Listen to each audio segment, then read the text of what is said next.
नमस्कार दोस्तों, हमारे चैनल पर आप सभी का हार्दिक स्वागत है, जहां आपको मिलती हैं सनातन धर्म की अमूल्य कथाएं, गहरे रहस्य और प्राचीन ज्ञान।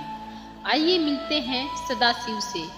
इस ब्रह्मांड के आरंभ में ना कोई तारा था, ना सूर्य, ना चंद्र, ना समय था, ना दिशा, सिर्फ शून्य था। और उस शून्य में थे सदाशिव। सदाशिव कोई देहधारी नहीं, कोई रूप नहीं, वे पर ब्रह्मा हैं जो साक्षात अव्यक्त हैं। वे ना जन्म लेते हैं, ना मृत्यु को प्राप्त होते हैं। वे नहीं बनते हैं और ना ही नष्ट होते हैं। वे सदैव हैं, समय और आयामों से परे, एक और अनेक हम सबके अंदर विद्यमान हैं। श्री नारायण का प्राकट्य जब कुछ भी नहीं था, तब उन्होंने इच्छा की कि मैं एक रूप दूं, इस चेतना को जो पालन करे, जो रचना करे, जो संचालन करे। और उस इच्छा की छाया से प्रकट हुए श्री नारायण। नारायण जो अब एक अदृश्य ब्रह्मा चेतना थे। सदाशिव ने उन्हें श्री हरि के रूप में प्रतिष्ठित किया। फिर नारायण योग निद्रा में लीन हुए और फिर उनके नाभि कमल से प्रकट हुए चारों मुखों वाले ब्रह्मा। यह कमल कोई साधारण पुष्प नहीं था, यह हिरण्यगर्भ था, चेतना और सृष्टि का बीज। ब्रह्मा की आंखें खुली और उन्होंने चारों ओर देखा, पर उन्हें अपनी उत्पत्ति का ज्ञान नहीं था। उन्होंने पूछा, मैं कौन हूँ, किसने मुझे बनाया? लेकिन कोई उत्तर नहीं था। तब उन्होंने हजारों वर्षों तक ध्यान किया और अंत में उन्होंने योग निद्रा में लीन नारायण को देखा और जानना चाहा कि वे उन्हीं के नाभि से जन्मे हैं। त्रिमूर्ति का आरंभ, लेकिन यही एक और गहरा रहस्य है। जब ब्रह्मा ने नारायण से उनकी उत्पत्ति पूछी, नारायण ने कहा, मैं भी किसी और की इच्छा से प्रकट हुआ हूँ।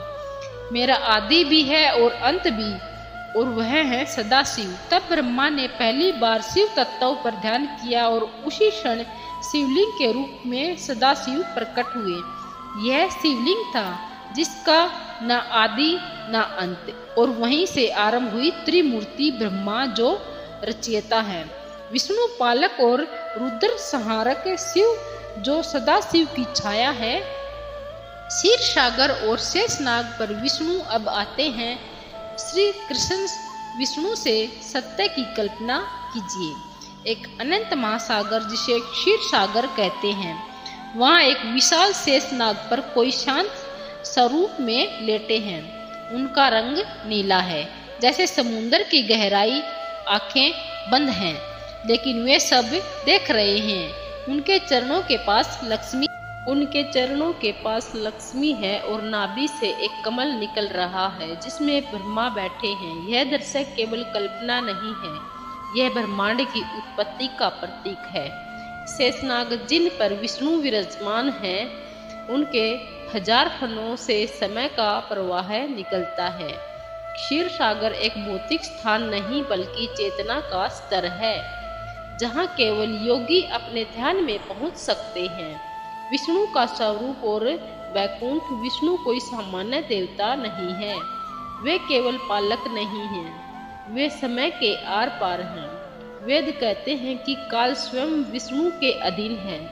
वैकुंठ बस एक शब्द, एक विश्वास और एक रहस्य है।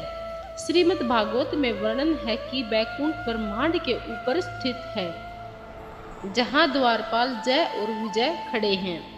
रत्नों से जड़े महल हैं। गंधर्व हर समय नारायण के भजन गाते हैं। वहाँ दुख, समय, मृत्यु या मोह का कोई प्रवेश नहीं है।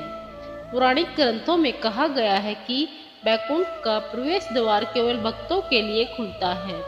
योगी जन कहते हैं, वैकुंठ कोई दिशा नहीं, एक स्थिति है जहाँ आत्मा पूर्ण शांति में प्रवेश करती है।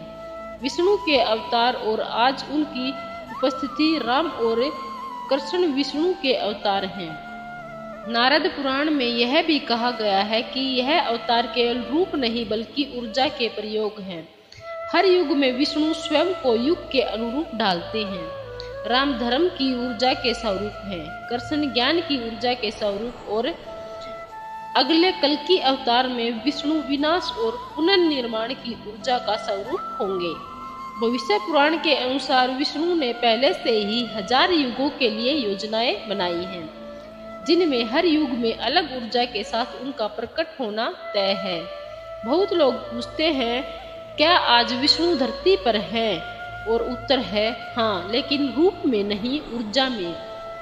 जहाँ भी कोई ध्यानस्थ साधक बैठा है, जहाँ भी कोई माँ अपने बच्चे को सुला रही है, जहाँ कोई वृद्ध संत दूसरों के लिए प्रार्थना कर रहा है, वहाँ विष्णु है। विष्णु के अंशावतार आज भी पृथ्वी पर जन्म लेते हैं, जिन्हें हम संत गुरुओं या महात्माओं के रूप में पहचानते हैं।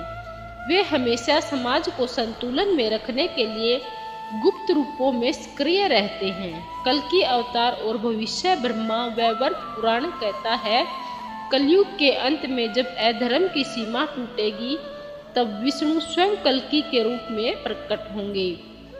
उनका वाहन सफेद घोड़ा होगा। उनका उद्देश्य अधर्म का विनाश और सत्ययुग की वापसी होगी। राम और कृष्ण के रूप में विष्णु ने जो किया, यह केवल धर्म की स्थापना नहीं था, वह चेतना को ऊंचा ही देना था। और आज भी हर भक्त के हृदय में कहीं ना कहीं विष्णु मौन रूप में बैठे हैं। तो मित्रों, विष्णु केवल एक देवता नहीं, वे समय के आर पार फैले एक ऊर्जा हैं। वे हैं जो दिखते नहीं लेकिन सब कुछ संचालित करते हैं। वे हैं जो हर युग में धर्म की रक्षा के लिए आते हैं, चाहे राम के रूप में हो या कृष्ण के रूप में। और वे हैं जो अंत में सबको वैकुंठ में ले जाने वाले हैं। आपने जाना कैसे सदाशिव ने नारायण को उत्पन्न किया और नारायण की नाभि से जन्मे ब्रह्मा जो संपूर्ण सृष्टि के रचयिता बने। यह कोई कहानी मात्र नहीं है, यह उस चेतना की यात्रा है जिसे यह पूरा ब्रह्मांड बना है। और आज भी वह शिव तत्व हमारे भीतर, हमारे चारों ओर विद्यमान है। अगर आपको यह रहस्य और ज्ञान से भरी कहानी अच्छी लगी तो कृपया हमारे चैनल को सब्सक्राइब जरूर करें। इसे वीडियो को लाइक करें, कमेंट में लिखें ओम नमः शिवाय, जय श्री हरि।